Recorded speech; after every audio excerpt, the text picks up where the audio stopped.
Hey guys, it's Tony with Revolutionary Sports Front. So, just wanted to give you a quick update on what was going on in the world of CrossFit, even though most of you probably already have heard or have some idea of what is going on, as well as where I stand on the issues and everything that's been going on. So first off, Greg Glassman, who is the founder of CrossFit, posted a tweet in reply to a tweet stating that racism was a public health issue. He replied with a tweet saying, "It's Floyd 19," which of course is in reference to the murder of George Floyd and COVID-19. Myself and many others in the CrossFit community have found this tweet to be extremely racist. And in response to this, over 1,000 CrossFit affiliates, which are CrossFit gyms, have announced that they are disaffiliating from the brand, as well as many others coming out and stating that they are considering where their future lies with CrossFit and may disaffiliate if there aren't major changes made to this due to the fact that they found this tweet to be racist, even though Greg Glassman has since posted an apology saying he didn't mean for it to be racist. Also, sponsors such as Reebok, Noble, Rogue have announced that they are ending their partnership with CrossFit at the end of their current contracts unless there is some change in the CrossFit leadership, as well as denouncing Greg Glassman's statements completely.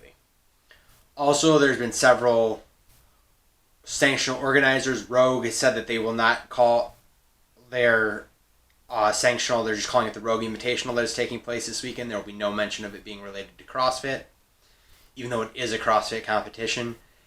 And Loud and Live Sports, another sanctional organizer who runs, I believe, 5 sanctionals, has said that they're evaluating whether or not they will continue to be CrossFit sanctionals after this year.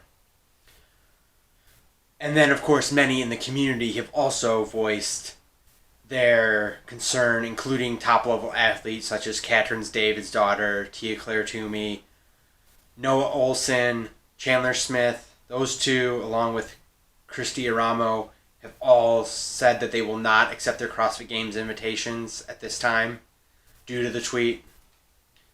So moving forward from here, there was then also a Zoom call that Greg Glassman had hosted a few days before this tweet with some affiliate owners, where on that tweet he said he does not mourn the death of George Floyd, and also an email he sent to another affiliate owner who stated that his silence was a statement, even though CrossFit did not make an official statement on the death of George Floyd and the current unrest in the country, which he responded to that with one of the lines being, "You know I'm not racist, and it's shitty for you to try and paint me as a racist. It's a shitty thing to do.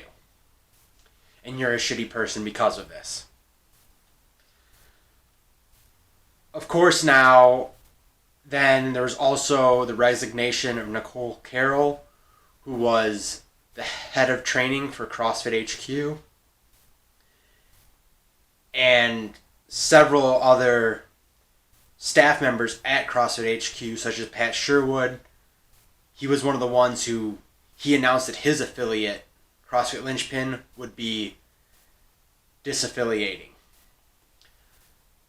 So then in response to this, Greg Glassman resigned his position as CEO, and Dave Castro, who was the CrossFit Games director, was promoted to CEO of CrossFit. Personally, for me, I would have liked it to have been an interim CEO tag for Dave Castro, while they announced that they were trying to search for somebody better and they were going to put together a board who would then pick the next CEO of CrossFit. Partly because I think Dave Castro does an amazing job running the CrossFit Games, but I also don't know how well he'll be able to handle that and the CEO role at CrossFit. Hey guys, sorry to interrupt this video, but I just wanted to give you some big news here at the Revolutionary Sports Front. We have partnered with Phoenix or FNX as brand ambassadors, and they're a supplement company and also make some cool shirts like the one I'm wearing in this video and this quick little announcement that I threw in the middle of the video. So you can click the link down below or just go to fnxfit.com and buy some supplements, buy some shirts, buy a shaker cup, whatever. But then if you use our promo code RSF15, it'll save you 15%. Also, if you follow us on Instagram at Revolutionary Sports Front, you would have already known this. So make sure you follow us there as well. Thanks, and now let's get back to the video. For me, I would really like to see a board though announced, and for me that would be people who've had a huge impact on this sport and moving it forward and CrossFit in general, such as Jason Khalipa, who runs NC Fit and all those gyms, and has actually announced that he's disaffiliating, and there's talk that he may be starting his own program of people being able to affiliate with NC Fit and to kind of take over for where CrossFit was. Another few people that come to mind is Rich Froning, who has won the CrossFit Games 4 times as an individual, won it 4 times on a team, as well as won second place finish as an individual and won second place finish on his team as well. And he runs his own training program where you can get his training online through his gym CrossFit Mayhem. And another one would be Ben Bergeron, who owns CrossFit New England, which has announced that they're disaffiliating and becoming Community Fitness New England. And he also runs the programming company CompTrain.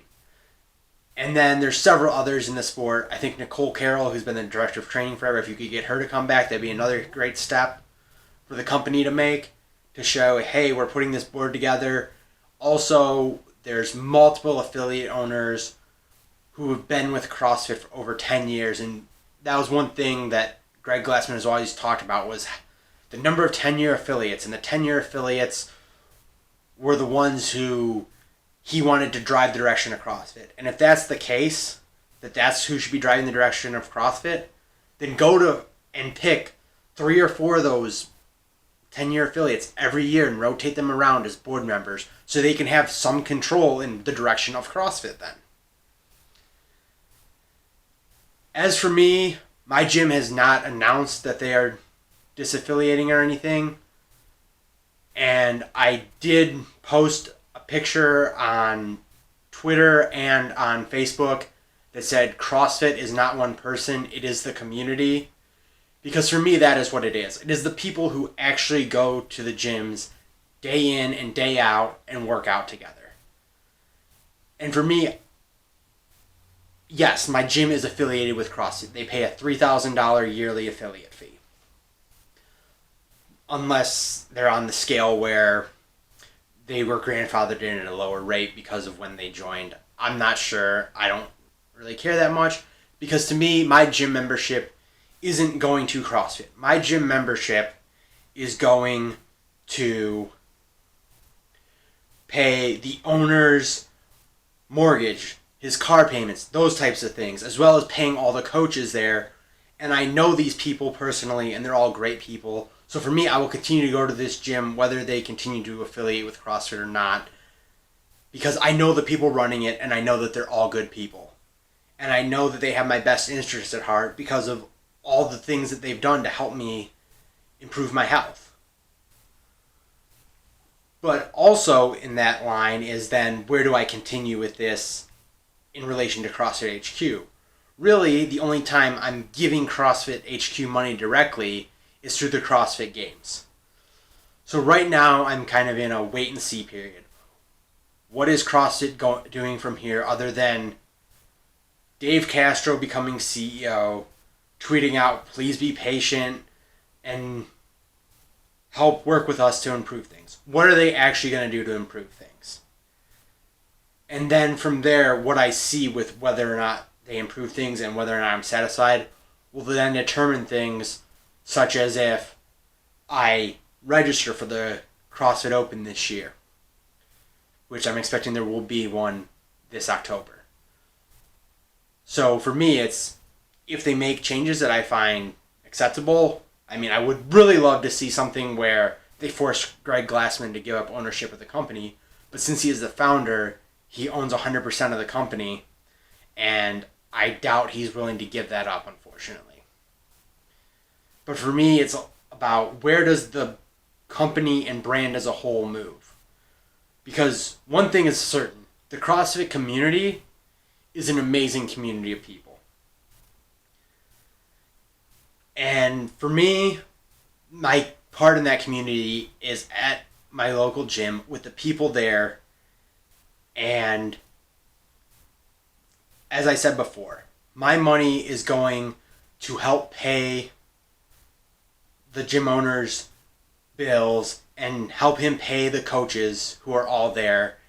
And the coaches that I see on a daily basis when the gym was open are all amazing people.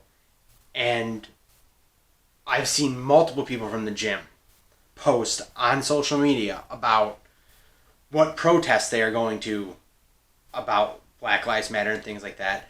And that shows me that this is an amazing community. And it's not fair if you are somebody who is in CrossFit and you're going, well, my gym's not disaffiliating, I'm going to leave. It's like, well, you're not really hurting CrossFit then. You're only hurting your gym or your box. So, right now, as I said, I'm in a wait and see mode, but I will definitely still be continuing to be a member at my gym. As always, thank you for downloading, listening, subscribing. The podcast should be back soon. You can find us at revolutionarysportsfront.com, Revolutionary Sports Front on Instagram and Facebook, and RSF Podcast on Twitter. And as always, thanks for being a part of the Sports Revolution.